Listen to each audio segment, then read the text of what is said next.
Ang kwentong ito ay hango sa totoong buhay. Mula ito sa isa nating kabayan na itago na lang natin sa pangalang Joy.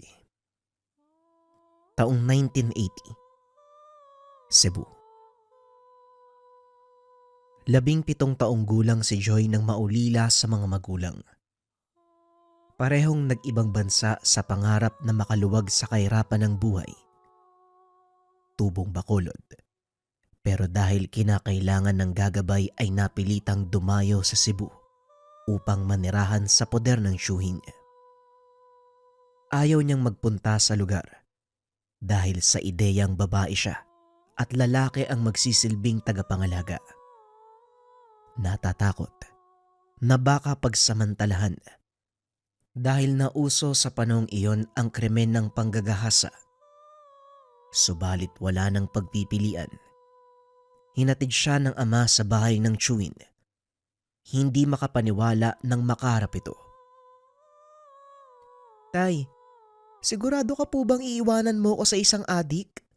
Tignan mo nga yung katawan niyan, punong-puno ng tattoo. May mukha pang parang mamamatay tao. Hindi man lang ngumingiti. Unang araw pa lang siguro. Siguradong impyerno na yung buhay ko eh. Bulong ni Joy sa ama habang pinagmamasdan ang tiyuhin na kasalukuyang naghahanda ng merienda para sa kanila. Hoy Joy, hinay-hinay ka sa pananalita mo. Sa tingin mo ba, ihahabilin kita sa isang taong alam kong hindi matino? Huwag mong pagsasalitaan ng ganyan ng tiyo ando mo. Mabuti siyang tao, matapat at may takot sa Diyos. Napaisip si Joy sa sinabi ng ama. Para sa kanya wala itong katotohanan dahil malayong malayo sa taong nakikita niya ngayon. Pagpasensya nyo na ang tinapay at kape ha. Wala ko ibang pagkain dito sa bahay kung hindi yan lang eh. Wika ni Tio Ando. Walang problema. Kuya, eto pala si Joy. Nag-iisa kong anak. Pamangkin mo. Nandito kami para sa napag-usapan natin noong nakaraang buwan. Pasensya ka na. Ikaw lang yung mapagkakatiwalaan ko sa bata eh. Bata? Dalaga ng anak mo ah. Tol, wala namang problema sa akin. Basta hindi pasaway at hindi matigas ang ulo. Nakikinig sa isang salita lang. Ayoko nang paulit-ulit. Walang problema kuya. Mabait tong si Joy eh. Minsan maloka pero tumitino naman kagad. Kung sakali mang maging pasaway eh, nasa iyo ang pahintulot ko. Disiplinahin mo. O sige, walang problema. Pero sana naman mag-iwan ka ng panggastos niyan. Mahihirapan yan sigurado dahil iba ang buhay dito sa probinsya. Matatagalan yan bago masanay sa kahirapan dito. Meron akong kaunting pera. Sasapat na yata ito sa unang 3 buwan. Magpapadala na lang ako sa susunod. Sahod naman ni Mrs. eh. Ako kasi parang matatagalan pa ang pagtatrabaho pero may agency na tumawag sa akin. Pumunta na lang daw ako eh. Mag-ingat kayo ng asawa mo sa ibang bansa. Maraming loko dun. Ako nang bahala dito sa anak mo. Hindi naman mukhang basagulera eh. O Joy, narinig mo ang tiyo ha.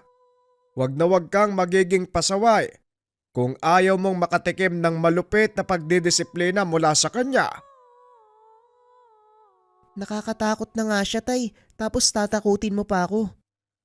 Wala na po ba akong ibang pwedeng tirahan? Umupa na lang kaya ako ng bahay. Hoy, itong batang to, anong upa? Nandito na tayo sa bahay ng tiyo mo. Ayaw mo ba na merong gagabay sa'yo? Huwag mo kong simulan ha. Dumito ka dahil masisiguradong kaligtasan mo. Ikaw bata ka kung ano-ano ang sinasabi mo. Huling wika ng tatay. Nakanguso lang si Joy habang hinahatid ng tingin ang papalayong ama. Nagdadalawang isip siyang bumalik sa loob ng bahay. Natatakot sa tiyuhin na mukhang adik. Naupo lamang siya sa tabi habang pinagmamasdan ang mga dahon mula sa puno. Parang batang lansangan yung itsura mo dyan eh. Pumasok ka na nga, dito ka sa loob tumambay. Magagamit mo mamaya ang kabilang kwarto. Alisin ko lang yung mga nakatambak na gamit. Wika ni Tio Ando nang mapansin siya sa labas. Karga-karga ang lumang cabinet na punong-puno na ng alikabok. Hindi niya ito pinansin. Tinititigan lang habang isa-isang inilalabas ang mga lumang kagamitan mula sa kwartong kanyang gagamitin. Mahigit 1 oras ang lumipas bago natapos ang paglilinis. Si Tio Ando na rin ang naglagay ng mga bagahe niya sa loob. Nakakapagod ah. Ang kulang na lang ay higaan. Bigyan mo ko ng siguro 3 oras para magawan ka ng papag. Masyadong mainit dito sa labas ah. Ayaw mong pumasok sa loob? Nag-iwas ng tingin si Joy na para bang walang narinig. Naramdaman ni Tio Ando ang malamig niyang pakikitungo kung kaya't hindi na lang din niya kinausap. Nagpatuloy ito sa gawain at naglabas na mga kawayan para sa gagawing papag. Sa paglipas ng ilang sandali, naboryo si Joy kaya napilitang pumasok sa loob. Una niyang pinuntahan ay ang kusina. Tinignan ang bawat sulok. Natuwa naman siya dahil merong bigas at ulam. Naisip niya kasi kanina na baka tinapay at kape lang ang kinakain ng Chewin. Sunod na sinuri ay ang kwartong tutulugan. Napaubo sa pagpasok dahil sa pagsalubong ng mga alikabok. Inis siyang kumuha ng walis at saka inulit ang paglilinis. Akala ko ba nalinis na? May alikabok pa nga oh. Mga lalaki talaga hindi marunong maglinis. Hindi naman porket naalis na yung mga nagkalat na gamit, malinis na. Marumi pa rin kaya oh. Ang daming alikabok, ang kapal. Nabuhos ang kanyang atensyon sa pag-aalis ng mga nagkakapalang alikabok na kumapit sa bintana. Kinuha na rin ang mga supot sa kisame, mga itlog ng butike sa sulok ng dingding. Napasigaw pa. Nang mabuksan ang isang parte ng kwarto, lumabas ang mga ipis. Ano ba naman yan? Mas mabuti pa talaga ang kubo malinis, kaysa sa malaking bahay na to maraming ipis.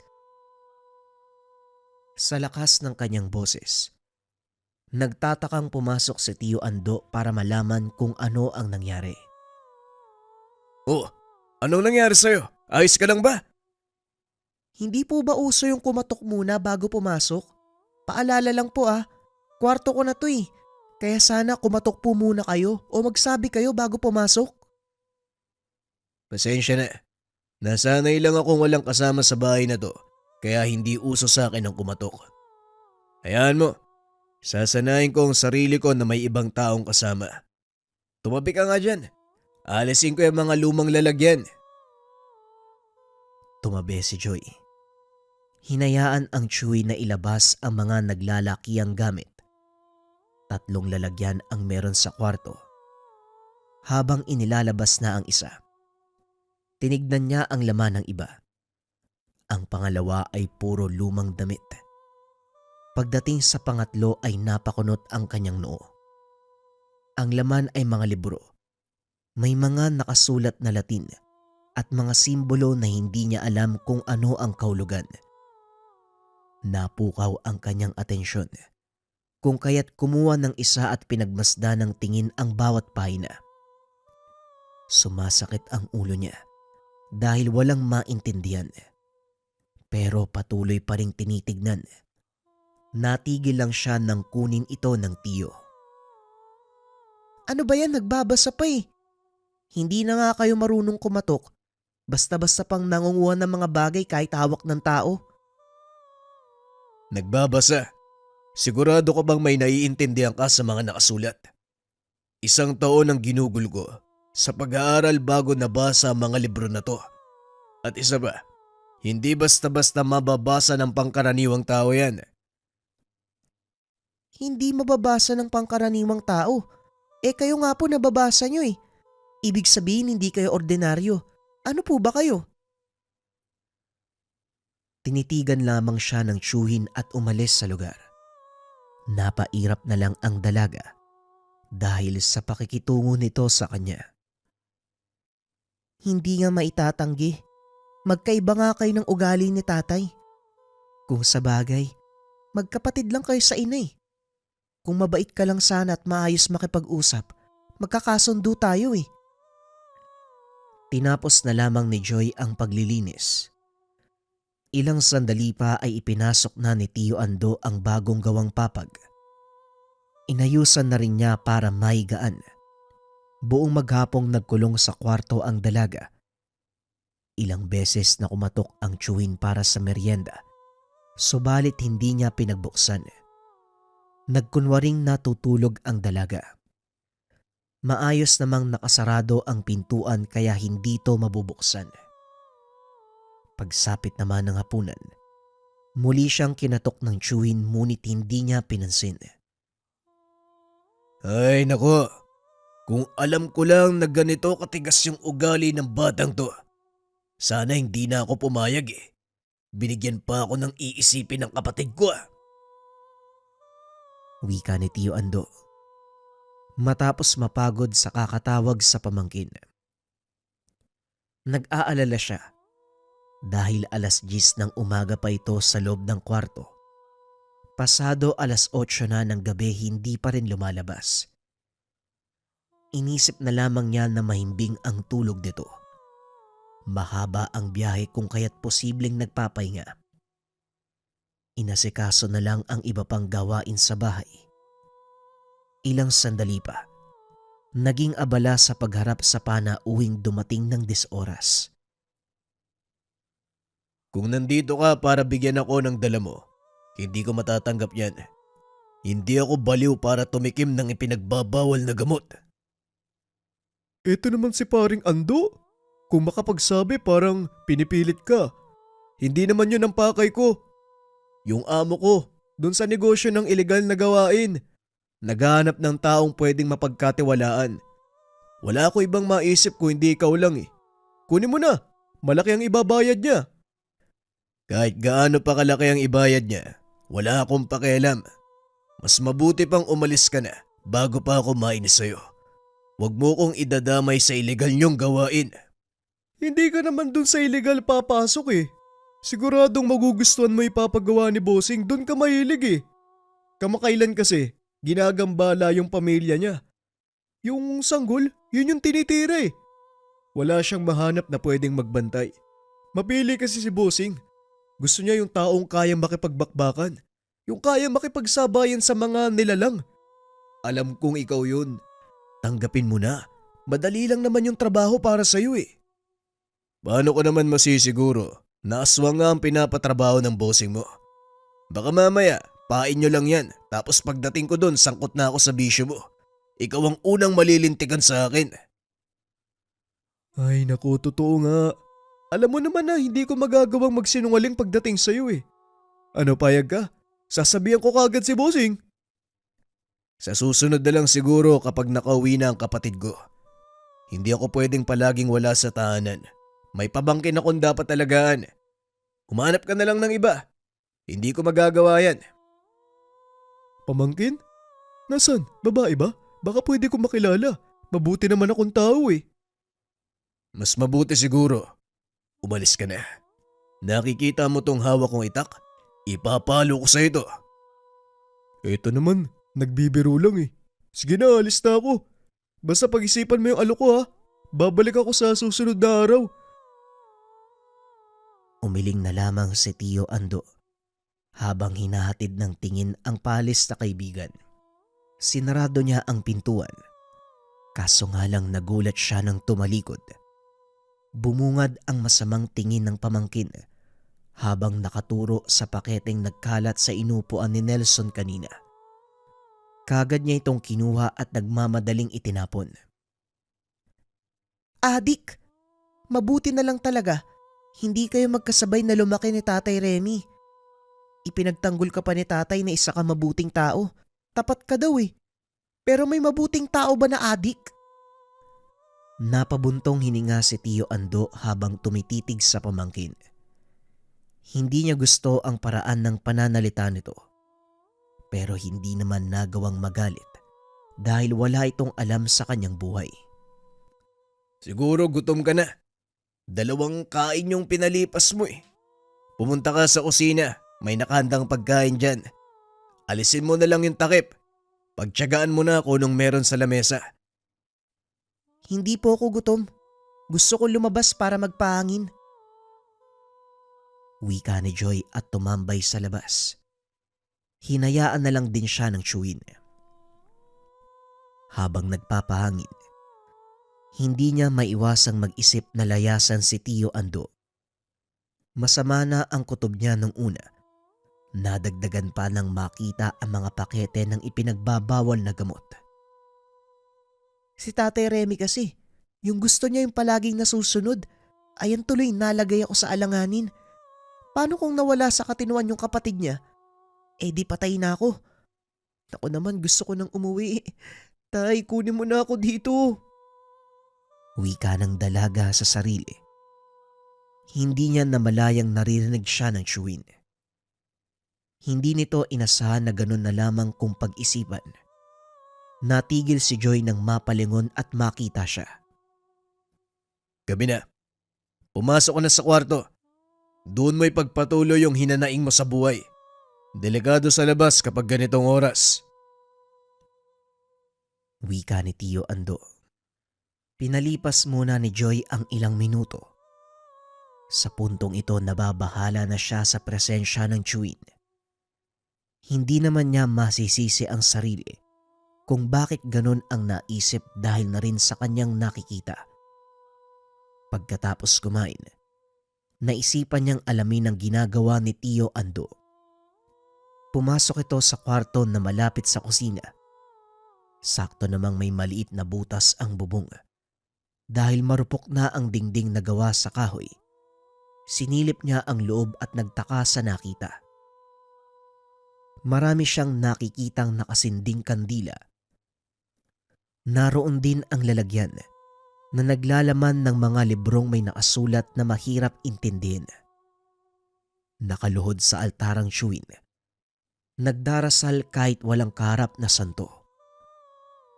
Idinikit niya ang tenga sa butas. Mas lalong naguluhan sa naririnig. Mga salitang hindi mawari o Latin o ibang lengguwahe. Kinilabutan siya kung kaya't nagmamadaling umalis at pumasok ng kwarto. Grabe, hindi lang pala adik. Parang mangkukulam pa ata to ah. Diyos ko, ano ba tong lugar na to? Kasalanan talaga to ni tatay eh. Bakit pa kasi ako iniwan dito? Ang dami-dami naming kamag-anak dito pa talaga. Ano kayang gagawin ko? Halos maiyak na siya sa kakaisip sa sitwasyon. Wala pa namang nangyayaring hindi kaaya-aya. Pero gano'n na lamang ang pagkaramdam ng takot. Nang marinig ang ingay ng pagbukas ng pintuan, nagmamadali siyang humiga at pumikit. Nagkunwaring tulog ang dalaga. Hindi na rin niya pinansin ang pagkatok ng tiyuhin. Saka lang dumilat nang umalis na ito. Grabing kaba to ah. Hindi na to pwede. Bahala na, aalis na ako. Ayoko na magtagal sa lugar na to. May kasama pa akong hindi ko alam kung anong klaseng tao eh. Buo na ang naging pasya. Kumuha lamang siya ng iilang gamit. Inilagay sa bag at maingat na lumabas ng kwarto. Sinigurado pang hindi mapapansin ng tiyuhin ang binabalak na pag-alis. Pero pagdating sa pintuan ay hindi nakausad. Saradong-sarado. Sinubukan niya pero kahit anong gawin ay hindi kayang buksan. Dito na siya nainis. Naluluha habang pinipihit ang seradura. Napalundag pa sa gulat nang magsalita ang tiyuhin. Huwag mo sabihing may lakad ka sa mga oras na to. Saan ka naman pupunta? Aalis na ako sa bahay na to. Hindi ba halata? Ayoko makasama sa iisang bubong yung taong kagaya mo. Hindi ko nga alam kung tao ka pa eh o kampo ng demonyo eh. Nagbuntong hininga si Tio Ando. Siya ang tipo ng taong hindi pinapalampas ang maling salita na ipapatungkol sa kanya. Pero dahil pamangkin at kadugo ang karap, hinabaan niya ang pasensya. Ano bang ikinakatakot mo sa akin? Katulad mo lang naman ako ah. Hindi ako halimaw para manginig ka dyan. Hindi alimaw, sa itsura mo nga, para kang adik eh. Hindi nga, parang adik ka talaga eh. Tapos kanina may kung ano kang binabanggit. Sumasamba ka yata sa demonyo eh. Kaya hindi mo ko masisisi kung gusto kong umalis sa bahay na to. Hindi ako adik. Mas lalong hindi ako sumasamba sa demonyo. Isa lang ang inaalayan ko ng pananampalataya, ang Diyos Ama. Kung inakala mong tama ka ng iniisip, ako magsasabi nagkakamali ka. Maling-mali. Ang mga patik na nakikita mo, hindi katulad ng mga nakaukit sa balat ng isang adik. Yung mga tattoo na yan, mga simbolo ito na makikita mo sa libro ng lihim na karunungan. Mga simbolong may taglay na bisa laban sa kasamaan ng mundo. Proteksyon ito, hindi pamparumi sa katawan. Hinubad ni Tio Ando ang pangtaas na damit. Ipinakita sa pamangkin ang mga simbolo't letrang nakaukit. Dito lang napagtanto ni Joy na ganon ang nakita niya sa libro kanina. Dahil dito nakaramdam siya ng hiya. Nakayukong humingi ng paumanhin. Isang pag-oorasyon at dasal ang ginawa ko kanina. Latin ang binabanggit ko kung kaya't hindi mo naintindihan. Pampadagdag ng lakas para sa tangan kong bertud. Hindi pagsamba sa kung sinong demonyo. Sana malinaw na sa'yo at itigil ang pag-iisip ng kung ano-ano laban sa akin. Mukha lang ako masamang tao pero kabutihan ang nasa puso ko. Bumalik ka na sa kwarto mo. Magpahinga dahil isasama kita. Dadalawin natin ang puntod ng lolo't lola mo. Petsa ng pag-alala ng kamatayan nila bukas. Nakayukong bumalik si Joy ng kwarto. Kagad nagtalukbong ng kumot. Hindi niya kinaya ang nararamdamang hiya. Dito lang napagtanto na masyado na siyang maraming nasabing hindi tama.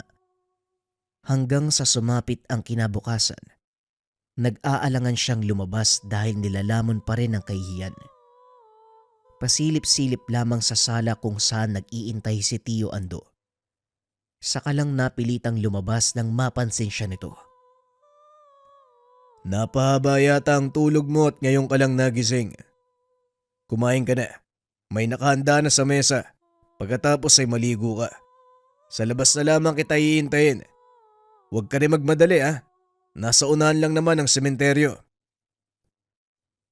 Tio, pasensya na po kayo sa lahat ng nasabi ko ha. Inaamin ko po yung pagkakamali ko. Sana po patawarin niyo ako. Wika ng dalaga. Huwag mo nang alalahanin ang bagay na yon. Hindi lang ikaw ang unang nagsabi sa akin yan. Kahit yung tatay mo nung una kami nagkita uli, ganyan din ang sinabi. Maging yung ibang taong taga rito. Hayaan mo na. Hindi naman ako nasaktan dahil sanay na ako sa ganong salita. Sa labas lang ako ha. Aantayin kita dun. Nakahinga si Joy matapos malaman na hindi dinibdib ng tiyuhin ang masakit niyang salita. Nagmamadali na rin siyang kumain at saka nagbihis. Pagkatapos ay lumabas at tinawag si Tio Ando na kasalukuyang nakikipag-usap sa mga kakilala na adik sa sabong. Inaya pa ito pero umayaw dahil may lakad sila. Marami po pala kayong kakilala dito. At saka parang ang taas po ng respeto nila sa'yo. Bakit po? Tanong ni Joy. Matapos mapansin ang pakikitungo ng mga tao sa kanyang tiyuhin. Ganyan lang talaga ang mga tao dito. Mataas ang respeto sa isa't isa. Sino pa ba yung magiging magkaibigan? Kami lang naman yung nakatira sa iisang lugar. Pagbalik natin, ipapakilala kita para may makausap ka maliban sa akin. Nga pala, Kaya mo bang lumakad ng mahigit 15 minuto? Mahirap makahanap ng sasakyan dito. Kaya paglalakad lang ang tanging paraan para makarating sa pupuntahan. Ayos lang naman po, tiyo. Doon nga sa amin, nilalakad ko lang yung daan patungo sa eskwelahan eh. 20 minuto nga po yun eh. Mabuti naman kung ganon. Pero kung sasakit yung mga paa mo, magsabi ka lang para magpahinga tayo sandali. Nagpatuloy ang kanilang paglalakad. Wala namang reklamo si Joy, kung kaya't dire-diretso lang sila hanggang sa makarating sa sementeryo. Sumadya muna sa tindahan ng mga kandila upang makabili. Habang kinakausap ng tiyuhin ang tendera, naghintay lamang siya sa lilim ng puno sa unahan. May dumaang babae na nakisilong din. Ilang sandali pa, napatakip siya ng ilong matapos maamoy ang pag-alingasaw ng matinding baho. Napaduwal pa. Tinignan niya ang paligid. Wala namang basura o kung anong patay na hayop sa tabi. Dahil halatang bagong linis, napatingin siya sa babae at nagtanong. Magandang araw po sa inyo. Naamoy niyo rin po ba yung matinding baho? Ang sakit ho sa ilong ano? Tapos nakakasuka? Hindi siya masyadong pinansin. Lumakad ito palayo. Nagtaka na lamang si Joy dahil kasabay ng pag-alis ng babae ang pagkawala ng matinding amoy sa lugar. May problema ba, Iya? Kilala mo ba ang babaeng yon? Nilapitan ka? Kinausap ka? Sunod-sunod na tanong ng Shuin. Nakatulad niya ay napapatingin sa babae. Katabi ko siya kanina, tiyo eh. Tapos ang tindi ng amoy niya. Akala ko nga nagmula sa kung anong basura eh. Pero nawala nung umalis siya eh. Ilang taon na kaya yung hindi nakaligo. Grabe ang baho nun. Hindi tawang naamoy mo kung hindi isang aswang. Mag-ingat ka sa susunod, lalong-lalo na kapag nakaamoy ka ng ganon. Lumayo ka kaagad. Halika na! Hindi makapaniwala si Joy nang marinig ang salitang aswang. Kagad siyang kinilabutan. Doon pa lang sa kanila ay paulit-ulit nang naririnig ang nilalang na ito. Hindi niya akalain na dito rin pala sa lugar. Nanginginig siya at saka nagmamadaling sumunod kay Tio Ando. Pagkatapos madalaw ang puntod ng yumaong lolo at lola ng mga magulang, umuwi na sila kagad. Pagdating ng tahanan, naabutan ang nakangising si Nelson. Kinindatan pa siya. O ikaw, huwag mong kikindatan yung pamangkin ko ha. Hindi ka papatulan yan. Hindi yan mahilig sa pangit. Halika nga dito. Naparay si Nelson matapos pingutin ng tenga. Kinaladkad patungo sa likod ng bahay. Natatawa lang din si Joy na dumiretso sa loob. Ito namang si paring Ando. Kung makahila, kala mo pati kaluluwa ko kukunin eh. Ang sakit eh. Ano bang sadya mo dito? Nag-usap na tayo kagabi ah. Ihanap mo ng ibang tauhan yung bossing mo. Nandyan ang pamangkin ko. Hindi ko pwedeng iwan. Pamangkin mo lang yan tapos ganyan ka magprotekta? Luwagan mo naman. Hindi ako makadiskarte. Kahit luwagan ko ang pagbabantay, hindi ka pa rin papatulan yan. Tignan mo nga yung itsura mo. Hindi ka nga marunong maligo eh. May laway ka pa sa pisngi. Ano bang sadya mo? Si Bossing nga, binanggit kita sa kanya. Alam niya kasi yung gawain mo, gusto ka niya eh. Puntahan mo raw siya mamayang hapon, mag-usap kayo. Ang tigas ng abdo mo ah. Sabi ng ayaw ko eh. Ano bang mahirap intindihin doon? Ano ba kasing inaayawan mo? Dahil lang sa pamangkin mo. Ako nang bahalang magbantay kapag wala ka. Sa akin masisiguradong kaligtasan yan. Halagaan ko pang mabuti, pagsisilbihan, mamal. Hindi natapos ni Nelson ang gustong sabihin nang sabuyan ni Tio Ando ng dahon. Pakisabi sa amo mo, humanap na lang siya ng iba. Sa akin iniwan ng kapatid ko si Joy, kaya ako lang ang magbabantay sa kanya. Hindi yung kung sino-sinong katulad mo. At isa pa, wag mo nang ulitin yung pag-iwan ng pakete ha. Pinag-isipan tuloy ako na masama. Umuwi ka na nga. Bibigwasan kita eh. Nagmamadaling lumakad si Nelson pero napahinto ito nang makita si Joy. Kinawayan pa. Kumaripas ng takbo ng batuhin ni Tio Ando. Iya, kapag yun ang lumapit, huwag mong pansinin. Masamang nilalang ang isang yun eh, kaya iwasan mo. Tumawa si Joy sabay tango. Hindi niya inasahan na may kakulitan pala ang Chewin. Pagsapit ng hapon, tumulong na siya sa gawaing bahay. Nagluluto habang nagsisibak naman ng kahoy si Tio Ando sa labas. Ilang minuto lang ang itinagal at natapos na. Madali lang kasi ang putaheng inihanda. Pasado 5:00 ng hapon ng mga oras na yun.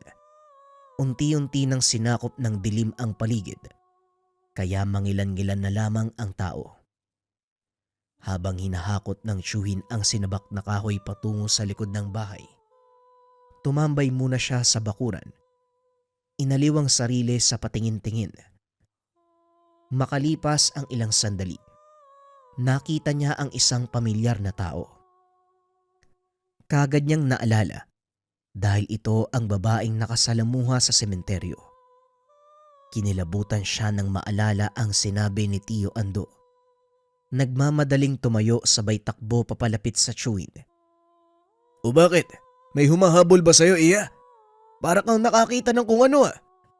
Tio, yung babaeng sinasabi mong aswang kanina dun sa sementeryo, nandito siya eh, nandun sa tindahan oh. Binagsak ni Tio Ando ang basa na kahoy. Saka naglakad patungo sa harapan ng bahay nang makita ang tinutukoy ng pamangkin. Hindi ito nagkamali dahil naroon nga ang babaeng aswang. Nakikihalubilo pa ito sa mga mamimili. Pumasok ka sa loob. Ako nang bahalang magtaboy sa babae. Kagad sumunod si Joy. Si Tio Ando naman ay naglakad papunta sa tindahan habang nag-uusal ng dasal. Bago pa man siya makalapit, napansin na ito ng babaeng nagmamadaling umalis. Sinundan niya hanggang sa umabot sa highway kung saan kagad sumakay ng dumaraang sasakyan. Hindi ito pumara. Mabilis lang ang kilos. Kumapit sabay sakay sa likod. Sumiksik sa mga kargumento. Hindi na naabutan pero sigurado siyang natamaan ng kanyang dasal dahil kamuntikan pa itong mahulog. Tumakas ka lang. Alam ko namang babalik ka eh. May gusto kang biktimahin sa lugar na ito. Magkita tayo sa susunod na pagkakataon. Pagbalik ni Tio Ando ng tahanan, kagad siyang sinalubong ng pamangkin na masyadong interesado sa pangyayari. Kasalukuyan siyang humihitit ng sigarilyo ng mga sandaling iyon. Nasaan na po ba yung babaeng aswang, Tio? Ano pong ginawa niyo sa kanya? Pinagalitan niyo po ba? Pinagsabihan niyo po ba? Huwag ka masyadong lumapit sa akin, may usok ko. Hindi maganda ang amoy nito. Umalis siya, natakot eh. Pero sigurado akong babalik yun. Dahil hindi niya pa nakukuha ang gusto niya. Huwag kang mag-alala. Sa muli naming pagharap, sisiguraduhin kong makakatikim siya sa akin. Ano pong balak niyong gawin sa babae? Papatay niyo po ba? Kagaya ng mga naririnig kong ginagawa ng mga manunugis? Tama ka. Hindi ko ba nabanggit sa'yo? Isa akong manunugis ng aswang. Ang tingerong hindi pinapalampas ang pagkakataon kapag may nagpaparamdam na nilalang. Swerte lang ang isang yon dahil hindi ko kayang abulin. Mabilis ang takbo ng sasakyan. Kayo po isang manunugis? Paano naman? Yan po ba yung dahilan kung kaya't marami kayong tattoo sa katawan na sinasabi niyong proteksyon laban sa kasamaan? Tama ka. Ito ang nagsisilbing sandata ko sa kahit anong nilalang. Sinasabayan ko ito ng dasal at orasyon upang masiguradong walang kawala ang kalaban. Ganun po ba? Ang astig naman po, Tio. Hindi ka po ba natatakot na humarap sa kanila? Ako nga, kahit tao sa paningin ko yung babae, nung sinabi niyong aswang natakot ako eh. paano pa kaya kung yung itsura nila aswang na talaga? Wala ka mapapala kung papairali ng pagkaduwag. At isa pa, hindi na ako tinatabla ng takot dahil matagal ko na tong ginagawa. Nung una, oo. Nakakaramdam ako ng takot pero nawala na rin. O siya, tama na ang usapan. Halika na, Sapag. Kumain na tayo. Sa puntong ito, nagbago ang pakikitungo ni Joy sa kanyang Shuin. Kung dati ay may duda at takot, ngayon ay siya na mismo ang nangunguna sa pagtatanong at pagkakwento. Naaliw na lang din si Tio Ando sa kadaldalan niya. Siniguradong mabibigyan ng tamang sagot ang lahat ng tanong. Napahaba ang kanilang usapan hanggang sa hindi na malayang lumalim na ang gabi. Nauna pa si Tio Ando sa pagpasok ng kwarto dahil may dasal pang gagawin. Siya naman ay nagtungo sa sala upang magbasa ng lumang dyaryo. Hindi pa kasi inaantok. Nang maburyo, sinilip niya ang kwarto kung saan nagdarasal ang Chewin. Ngayon ay hindi na siya kinikilabutan. Pagkarinig ng mga sinasambit nito gamit ang ibang lengguwahe. Dahil hindi pa tapos at ayaw makaistorbo, pumasok na lamang siya ng kwarto. Doon nagmuni-muni at nagpantok. Binuksan niya ang bintana.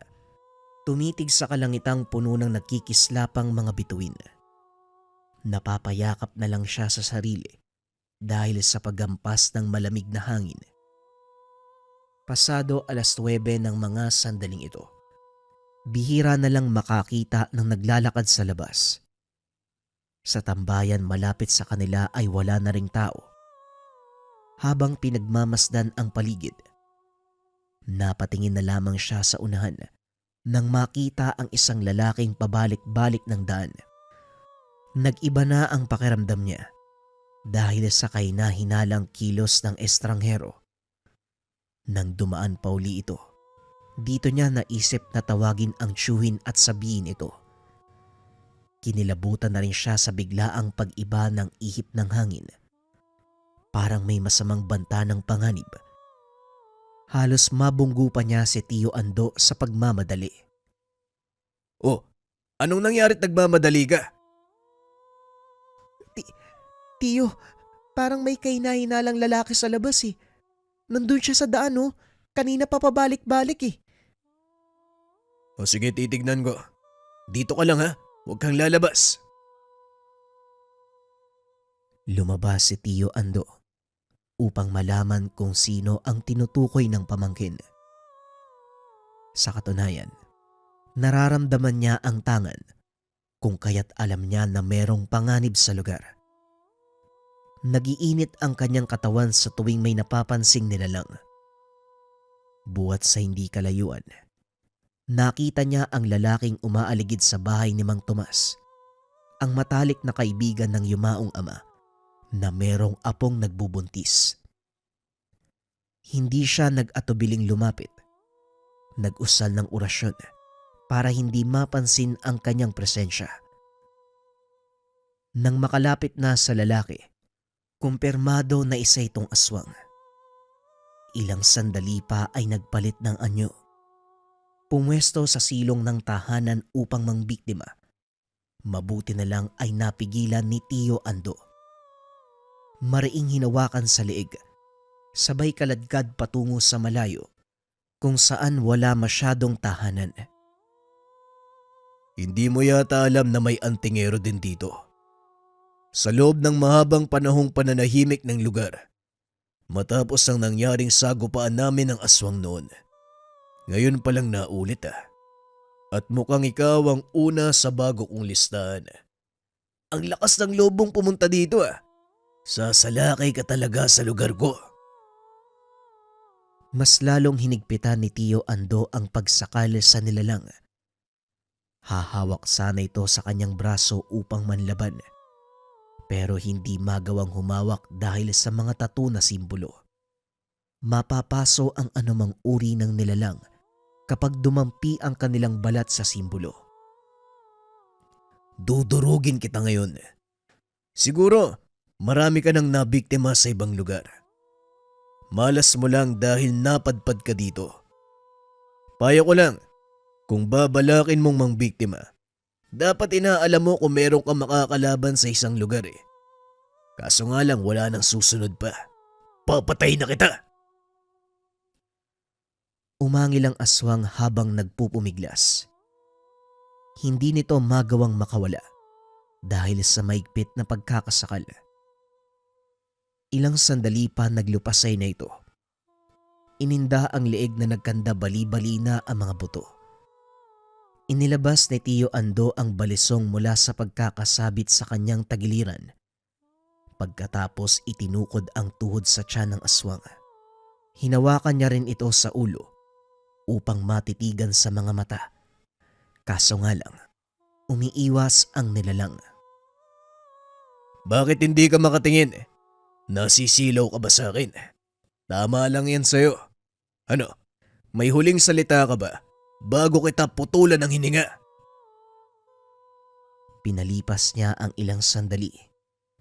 Inantay kung meron bang sasabihin ang nilalang. Dahil walang salitang lumalabas sa bibig nito, tinuluyan niya ang nilalang. Pinagsasaksak hanggang sa mawala ng buhay. Muli siyang nag-orasyon para masiguradong patay na ang katawan ng nilalang. Pagkatapos ay naganap ng lugar kung saan maididispatch siya. Bumalik si Tio Ando sa kanyang tahanan. Nasa malayo pa lang ay kinutuba na nang mapansing may ibang kasama si Joy. Nagmamadali siyang bumalik ng bahay. Pagkapasok ay nakita ang pamangkin. May kausap na aswang. Nasaan yung tao pa ito at walang amoy? May kung anong ginamit upang hindi makilala. Kaya hindi na siya nagtaka kung bakit nalinlang ang dalaga. Ang babae naman ay kaagad nag-iwas ng tingin. Dito lang niya napagtanto na ito ang hinabol niya nung nakaraang araw. Lalabas sana ito ng tahanan pero naisara niya kaagad ang pintuan. Pumasok ka sa loob ng kwarto, Joy. Isara mo ng mabuti ang pintuan at huwag mong buksan hanggat hindi ko sinasabi. Bilisan mo! Sa tono ng pananalita ni Tio Ando, natakot ang pamangkin. Nang makapasok ang dalaga dito na sumalakay ang nilalang. Pinaulan na ng kalmot si Tio Ando, pero maagap na nasalo.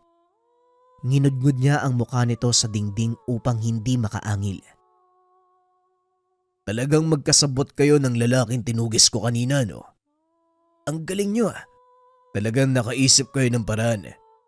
Habang hinahabol ko ang isa, pumuslit ka naman dito sa aking pamamahay. Pumasok ka talaga ah. Ang lakas ng loob mo. Wala kang takot. Wika ni Tio Ando. Mariin ang pagkakabigkas ng bawat salita. Dahan-dahan niya itong binalian ng mga braso. Minabuti ring hawakan sa bibig upang maiwasang magpakawala ng anumang ingay na maririnig na maaaring umagaw sa atensyon ng pamangkin o ng ibang tao. Kinaladkad niya ito palabas ng bahay at doon pinarusahan. Katulad ng ginawa ko sa mga aswang na napuksa. Sasapitin mo ang sinapit nila. Pero sisiguraduhin ko, magiging pino ang bawat laman mo dahil lumapit ka sa pamangkin ko. Mabuti na lang naabutan pa kita, no? Pasensya na, hindi ko alam ang salitang awa. Binalian niya ito ng kamay at binti. Pagkatapos ay sinunod ang leeg. Binuksan ang tiyan sa pamamagitan ng dalang balisong. Katulad ng sinabi kanina, ginutay-gutay ang lamang loob. Yan ang napapala ng mga aswang na susubukang biktimay ng mga mahal ko sa buhay. Kung gusto nyo ng laban, ako ang hanapin nyo. Huwag ibang tao ang biktimahin. Matapos mailigpit ang bangkay ng aswang, tumakbo siya pabalik ng tahanan upang masigurado ang kaligtasan ng pamangkin. Ako to. Pwede ka nang lumabas.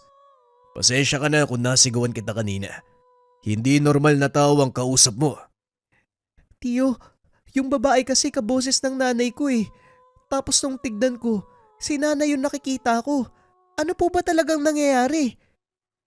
Napabuntong hininga si Tiyo Ando matapos marinig ang sinabi ng pamangkin. Hindi na rin siya nagtaka. Ito rin ang napansin niya sa babae kanina. Sa unang tingin ay itsura ng hipag ang nakikita, pero hindi nakaligtas dahil malakas ang kanyang tangan. Aswang ang pinatuloy mo. Naalala mo yung babae sa sementeryo, yung hinabol ko nung nakaraang araw. Siya yun. Ginayang muka at boses ng nanay mo para malinlang ka. Mabuti na lang. Nakabalik ako kaagad bago kanya gawa ng masama. Nanginginig sa takot si Joy. Yayakapin sana ang chewin. Natigilan matapos makita ang mga kamay na merong dugo. Nagtungo na lamang siya ng kusina para makapaghugas. Pagkatapos ay magdamag na nagbantay sa paligid dahil hindi sigurado kung may kasama pa ang dalawang aswang. Kinabukasan naunang nagising si Joy. Madaling araw na nakapagpahinga ang Shuin kaya mahimbing ang tulog nito. Naging maingat naman siya sa kilos dahil nasa sala ang Shuin. Ayaw niyang maistorbo. Kaso nga lang nabulabog ang katahimikan. Sumisigaw si Nelson. Magandang umaga, Philippines! Gising ka na ba, paring Ando? May trabaho naghihintay sa'yo. Uy, Binibini. Ako nga pala si Nelson, ang nag-iisang pogi sa lugar na ito. Single ka ba? Pwede ba kitang ligawan? Napangiwi si Joy sa naging bungad ni Nelson sa kanya. Hindi niya kinaya ang maling pagbigkas nito ng mga salita. Idagdag pa ang pagngiti. Lumilitaw ang dilaw ng ngipin. Naalerto siya ng akma nitong lapitan. Mabuti na lamang mabilis ang kamay ng Shuin. Nahawakan ito sa damit. Isang hakbang pa ng paglapit sa pamangkin ko. Uuwi kang basag ang panga. Hindi ka na nahiya. Mali-mali pa yung pagbigkas mo ng salita. Tapos may gana ka pang ipakita yung ngipin mo. Sobrang dilaw oh. Ano bang sadya mo? Joy, doon ko muna. Kakausapin ko lang ang sungot na to. Dinala ni Tiyo Ando ang binata sa labas. Nagpumiglas pa ito dahil gustong lapitan si Joy. Pero maigpit niyang hinawakan sa braso. Huwag kang malikot. Mababalian ka ng braso sa lagay na yan. Huwag ka na rin umasa na malalapitan mo ang pamangkin ko dahil hindi ako papayag. Malayong malayo ka sa binatang pinangarap ng mga magulang niya para sa kanya. Dumi ka lang sa kuko. Ito namang si paring Ando. Hindi na lang sumuporta, matino naman ako ah. Kahit ipaglaban mo yan sa korte, walang maniniwala sa'yo. Balik tayo sa usapan. Anong sadya mo? Si Bossing kasi hindi matigil. Sinabi ko na ayaw mo pero nagpupumilit. Pagbigyan mo na lang kasi ng matapos na. Mana sa'yo yung bossing mo ah. Ang kulit. Hindi ko nga pwedeng iwanan si Joy. Bakit ba ayaw niya sa ibang antingero? Pareho lang naman ang magiging resulta. Mapupuksa pa rin ang aswang na gusto niyang ipapatay. Pero iba ka kasi sa ibang antingero. Mabilis mong naililigpit yung mga kalaban ng walang kahirap-hirap. Kung hindi mo maiwan si Joy, pabantayan mo na lang sa mga tawa ni Bossing. Puwesyonal. Puwesyo na lang mga yun.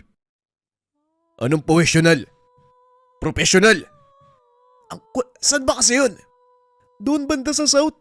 Nandun kasi yung pamilya niya at para malaman mo, hindi pa rin tinatantanan ng aswang dahil gabi-gabi perwisyo sa sangguli. Hindi na makatulog. Tinimbang ni Tiyo Ando ang lahat bago nagbigay ng sagot salok. Ang totoo'y nasasayangan siya. Kung papalampasin ang pagkakataon na makatulong sa nangangailangan, pero nagdadalawang isip din dahil sa pagdating ng pamangkin. Pinagkatiwalaan siya ng kanyang kapatid, kaya ayaw niya itong biguin. Nang makapagpasya, sinabihan niya si Nelson sa naging desisyon. Kagad niyang kinausap si Joy tungkol dito. Wala namang angal o reklamo ang dalaga. Ayos lang po ako dito, Tiyo. May mga kapitbahay naman tayo eh. Mahingian ko ng tulong kung sakaling may magloko sa akin. At saka, marami naman po kayong patalim dyan sa kusina oh. Itatabi ko po sa pagtulog ko. Natawa si Tio Ando sa sinabi ng pamangkin. Upang masigurado ang kaligtasan, kinausap niya ang isang kapamilya na babae upang merong kasama ang pamangkin. Hinatid si Tio Ando ng mismong amo ni Nelson na kilala sa tawag na Boss Greg. Mabait naman ito pero hindi may pagkakaila ang ilegal na negosyo. Dumating sila sa tahanan sa South pasado 8:00 ng gabi. Pagpasok pa lang niya, nakilala kagad kung sino ang aswang na posibleng nagpapahirap sa sanggol. Hindi na muna siya nagsalita dahil gusto pang makasigurado. Habang nasa malamansyon na tahanan ni Boss Greg, hindi mapakali ang pakiramdam ni Tio Ando. Nag-init ang katawan dahil may kasamang aswang sa iisang bubong. Hindi nakaligtas sa kanya ang pag-iwas ng isang katulong. Tinikom na muna niya ang bibig dahil hindi rin ugali ang magpadalos-dalos. Sa pagsapit ng hating gabi, nagsimula ng umiyak ang sanggol. Walang tigil na kagad ng itim ang mga labi. Sinasabayan pa ng panginginig ang bawat iyak. Ando, hanapin mo na ang aswang. Umiyak na ang anak ko. Siguradong umaaligid na ang lintik na yon. Dalihan mo, hanapin mo sa labas. Tinignan ni Tio Ando ang kwarto ng mga katulong. Kulang sila ng isa. Wala sa labas ang aswang. Nandito siya mismo sa loob ng inyong pamamahay. Yung babaeng pandak na maiksi ang buhok. Gaano siya katagal na nagsisilbi sa inyo? 1 linggo pa lang. Bakit mo na itanong? Ano ba to aswang ang pinapahanap ko? Hindi ang muchacha dito sa bahay. Yun na nga eh. Mag-1 linggo ng ganyan ang anak mo. Dahil ang aswang na nambibiktima, katulong nyo rin. 1 linggo nang naninilbihan sa tahanan mo. Maghanap na nga lang kayo ng katulong. Papapasukin pa ang may lahing aswang. Diyan lang kayo. Dadaling ko sa inyo ang halimaw na yon. Hindi makapaniwala ang lahat sa sinabi ni Tio Ando. Hindi inasahan na ang aswang ay nakasama nila sa loob. Samantala, kagad nahanap ng antinghero ang aswang na nakatago sa hindi kalayuan. Nag-usan ng orasyon si Tio Ando. Sa isang iglap, nakaramdam ng pagkahilo ang aswang. Ginawaran niya ito ng sunod-sunod na suntok ng malapitan. Sinubukan pang lumaban pero hindi na nakakilos matapos masakal. Kagad niyang hinigpitan na naging dahilan para mahirapan sa paghinga. Hindi na ito nakakita matapos mailapat sa mga mata ang kamay niyang merong tattoo. Ang simbolong nakaukit, ang dahan-dahang sumira sa paningin nito. Kahit kailan talaga, hindi kayo marunong magpigil. Tinraidor mo ang pamilyang nagpapasahod sa'yo. Wala kang utang na loob. At ngayon mawawalan ka din ng labang loob. Diniin ni Tio Ando ang pagkakasakal sa aswang. Ilang sandali pa ay dinig na dinig ang pagdurog ng buto sa leg. Nang mapansing nagsilabasan sina Boss Greg para makita ang nilalang, tinapos niya kagad. Sinaksak sa tiyan at dibdib. Ibinagsak sa mismong harapan ng bossing. Sabi mo ang katulong namin yan. Paano mong mapapatunayan? Masyado kang atat. Magantay ka. Bigyan mo ng ilang sandali. Palihim na nag-usal si Tio Ando. Dahan-dahang nagbalik sa anyong tao ang aswang. Nagulat ang lahat ng lumantad ng katotohanan. Ito ang kanilang bagong pasok na katulong. Nang mapuksa ang nilalang, saka lang tumahan ang sanggol. Dahil natapos na ang sadya sa lugar, nagpaalam na siya sa pamilya. Bago malis, Binigyan ng pangontra ang sanggol. Orasyon na isinulat sa isang papel. Dinasalan din upang may bisa. Laking pasasalamat ni Boss Greg maging ang asawa nito. Nadamay pa ang ibang katulong. Pinasuri sa kanya kung sila ba'y tao o may laing aswang. Sa kabutiang palad, tao naman silang lahat. Si Boss Greg na rin mismo ang nagatid sa kanya sa tahanan. Pinigilan pa siya nito na bukas na lamang umuwi. Kaso nangibabaw ang pag-aalala sa naiwang pamangkin. Nakahinga ng maluwag nang maabutan ang tauhan na walang bakas ng kung anong panganib. Maimbing ang tulog ng pamangkin at ng kamag-anak. Pagsapit ng bukas, nagulat pa sila nang makitang nakauwi na. Mabuti pa ang pamangkin. Mahal na mahal. Mabuti pa siguro mag-anak ka na para dumami naman ang lahi natin. At ikaw naman, Inday, ikaw ang nag-iisang pamangkin, kaya buhos sa'yo ang lahat ng pagmamahal. Wika ng kamag-anak. Magtigil ka na nga dyan. Halika na. Kumain na tayo. Nang araw na yun, nadagdagan ng kaalaman ni Joy tungkol sa chewin. Kumbinsido na siya na hindi ito lulong sa droga. Sadyang maraming tato ang katawan at mahilig humithit ng mga pampausok. Ay, alam mo ba, Joy? Kung nasaksihan mo lang makipaglaban ng Tiyo Ando mo sa aswang, ay mapapahanga ka talaga. Sasakalin, magbabanggit ng kung anong salita yan, mamamatay na ang kalaban. Kaya nga, mangilan-ngilan na lang ang naitalang insidente ng pambibiktima ng aswang dahil yun sa kanya. Malupit kung makipagbakbakan. Walang nilalang na tumatagal ng ilang minuto. Ngayong nasa poder ka na niya, huwag kang magtaka kung may kakaiba siyang kilos. Ganyan talaga yan. Sa mga sinabi ng kamag-anak, lalong namangha si Joy. Katulad ng mga nabanggit, marami siyang nasaksihan habang nakatira sa pamamahay ng chewin. May mga araw na bigla na lamang itong nawawala sa pagtugis ng aswang. Araw-araw niyang napapansin ang pagdarasal nito. Labis tuloy ang kanyang pagsisisi sa mga binitawang salita laban nung una. Tinawag niya itong adik dahil lamang maraming tato ang katawan. Dito rin niya napagtanto na hindi lahat ng taong may tato sa katawan ay may tuturing na masama. Dapat munang alamin ang simbolo't letra na nakaukit sa kanilang katawan. Kung ano nga ba ang tunay na dahilan. Dahil ang ibang mga tao, may taglay na ibang karunungan ang mga nakaukit sa katawan. Kagaya na lamang ng mga nakaukit sa kanyang chewin na si Tiyo Ando.